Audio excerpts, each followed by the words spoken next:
من ئەگەر اختیارم کەن لەبەوەی کە منداڵێک دروستکەم یان دامەزیرێنم بەوەی کە هەموو قورئان و سونەتی لە مناڵیا پێ لەبەرکەم یاخود نەفسیەتێکی دروست و شخصیەتێکی بەهێزی بۆ دروستکەم دووەم هەڵەبژێرم.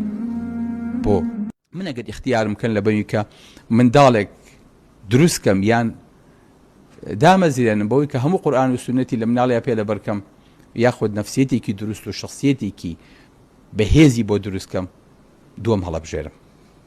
بۆ چکە ئەگەر شخصیەتێکی بەهێزی هەبوو مناڵەکە کێشەی نییە لە قۆناغی دووەمە چۆنیەت ئەم قورئان و سونەیە ممارەسە ئەکا. بەس ئەگەر هەموو قورئان و سونەی لەبەر بێ وەکو باربەرێک وایە کە پشتی پڕ بێ لە کتێب بەڵام نەزانێت چۆن مامەڵەی لەگەڵاکە، بەڵام بەگەر کەسایەتی بۆ دروست کرد بەیانی بەرەڵای کە خۆی زانێت چی هەڵەبژێرێ ون نابێ. بۆیە دروستکردنی کەسایەتی لە ئیسلامە پێش وحی خراوە بە مانای ئەوەی کە بیت وحی کامل پێ لە بەرکەیت نەخێر کەسایەتی بۆ دروستکە ئەنجا وحیەکەی بەرێ. بەڵام ئەم کەسایەتیە چۆن دروستە بێ ئەبێ باوکو دایکەکە وحی وەرگرن بۆ ئەوەی کە فێر بن چۆن مناڵەکەیان پەروەردە.